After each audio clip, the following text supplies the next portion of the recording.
നമസ്കാരം. നല്ല നാടൻ രീതിയിൽ പെട്ടെന്ന് ഉണ്ടാക്കാൻ പറ്റുന്ന ഉണക്കച്ചെമ്മീൻ ഉള്ളി മുളക് ഇട്ടത്. നേരെ പോകാം വീഡിയോയിലേക്ക്. ഞാൻ കുറച്ച് ഉണക്കച്ചെമ്മീൻ എടുത്തിട്ടുണ്ട്. ഏകദേശം ഒരു 50 ഗ്രാമോളമാണ് ഉണക്കച്ചെമ്മീൻ ഉള്ളത്. പിന്നെ ഒരു 100 ഗ്രാമിനടുത്ത് ചെറിയ ഉള്ളി എടുത്ത് വളരെ നൈസായിട്ട് അരിഞ്ഞിട്ടുണ്ട്. ഒരു തണ്ട് കറിവേപ്പിലയും.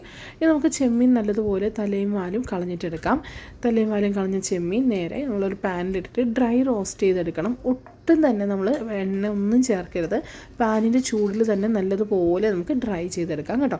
ഇങ്ങനെ ചെയ്തെടുക്കുന്നത് വെച്ച് കഴിഞ്ഞാൽ ആ കുഞ്ഞി കാലുകളും അതുപോലെ തന്നെ എന്തെങ്കിലുമൊക്കെ ഉണ്ടെങ്കിൽ പുറമേ ഉള്ളതൊക്കെ പോകാനായിട്ട് സഹായിക്കും. ഞാൻ അതിന് ശേഷം ഒരു ചിരട്ടയിട്ട് ജസ്റ്റ് ഒന്ന് അതിൻ്റെ മുകളിൽ കൂടി ഓടിച്ചു ദെൻ പാറ്റിയെടുക്കുകയാണ് ചെയ്തത് കേട്ടോ.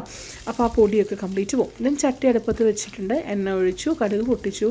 ദെൻ അതിനകത്തേക്ക് ചെറിയ ഉള്ളിയും കറിവേപ്പിലയും ഇട്ട് നല്ലതുപോലെ നമുക്ക് വഴറ്റിയെടുക്കാം. ചെറിയ ഉള്ളിയിലാണ് ഈ റെസിപ്പി അത്രയും ടേസ്റ്റായിട്ട് കിട്ടുന്നത്. സവാളയിൽ നമുക്ക് ഈ ഒരു പെർഫെക്ഷനിൽ കിട്ടില്ല. എന്നാലും ടേസ്റ്റ് ഡിഫറെൻ്റ് ആണല്ലോ. എപ്പോഴും ചെറിയുള്ളിയുടെ ടേസ്റ്റ് ഭയങ്കര ഡിഫറെൻ്റ് ആണ്. ചെറിയുള്ളിയിൽ തന്നെ മാക്സിമം ഒന്ന് ട്രൈ ചെയ്യണേ. ചെറിയുള്ളി നല്ലപോലെ ഒന്ന് വാടി വന്നിട്ടുണ്ട്. അതിനകത്തേക്ക് നമുക്ക് ലേശം ഉപ്പും കൂടി ചേർത്ത് കൊടുക്കാം. ഉപ്പ് ചേർത്ത് കഴിയുമ്പോൾ ഒന്നും കൂടി പെട്ടെന്ന് അതൊന്ന് വാടി വരാനായിട്ട് ഹെൽപ്പ് ചെയ്യും കേട്ടോ.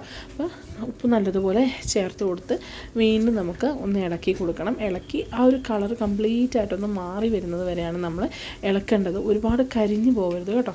നല്ലതുപോലെ ആ ഒരു ഈർപ്പമൊക്കെ പോയിട്ട് ഒന്നിങ്ങനെ നല്ല പോലെ ആയി വരുമ്പോഴേക്കും കുറച്ച് മഞ്ഞൾപ്പൊടിയാണ് ചേർത്ത് കൊടുക്കേണ്ടത്. മഞ്ഞൾപ്പൊടിയും കൂടി ചേർത്ത് നല്ലതുപോലെ ഇളക്കാം. ഈ സമയത്ത് നമുക്ക് ആവശ്യമുണ്ടെന്നുണ്ടെങ്കിൽ എണ്ണ വേണമെങ്കിൽ ഒഴിക്കാം കേട്ടോ. ഈ സമയത്ത് എണ്ണയൊക്കെ കറക്റ്റാണ് എനിക്ക്.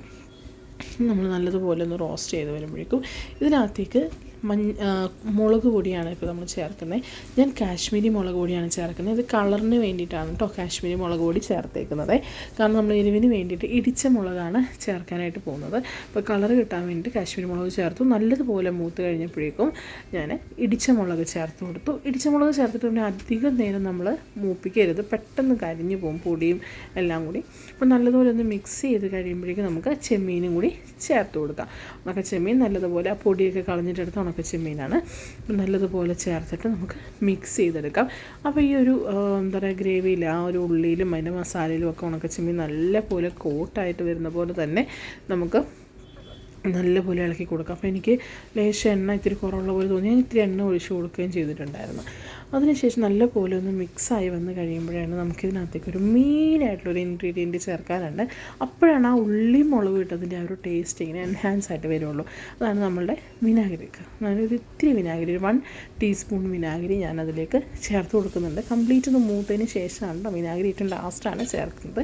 വിനാഗിരിയും കൂടി ചേർത്ത് നല്ലതുപോലെ ഇനി നമുക്ക് ഇളക്കി യോജിപ്പിക്കാം. ഉപ്പ് ആവശ്യമുണ്ടെന്നുണ്ടെങ്കിൽ ചേർത്ത് കൊടുക്കാൻ മറക്കരുത്. അത് നല്ലപോലെ ഇളക്കി യോജിപ്പിച്ച് കഴിഞ്ഞ് കഴിഞ്ഞാൽ നമ്മൾ അടിപൊളി ടേസ്റ്റി ആയിട്ടുള്ള ഉണക്ക ചെമ്മീൻ ഉപ്പും മുളക് ഇട്ടത് റെഡി ആയിട്ടുണ്ട്. ഉള്ളി മുളക് ഇട്ടത് റെഡി ആയിട്ടുണ്ട് കേട്ടോ. അപ്പോൾ ടേസ്റ്റ് ചെയ്ത് നോക്കി അടിപൊളിയാണ്. നിങ്ങൾ ട്രൈ ചെയ്ത് നോക്കണം. ഇഷ്ടമായിട്ടുണ്ടെങ്കിൽ കമൻറ്റ് ചെയ്യണം കേട്ടോ. അപ്പോൾ പുതിയ പുതിയ റെസിപ്പീസ് കിട്ടാനായിട്ട് നമ്മുടെ ചാനൽ സബ്സ്ക്രൈബ് ചെയ്യാൻ മറക്കരുത്. പുതിയ റെസിപ്പിയുമായിട്ട് നമുക്ക് വീണ്ടും കാണാം.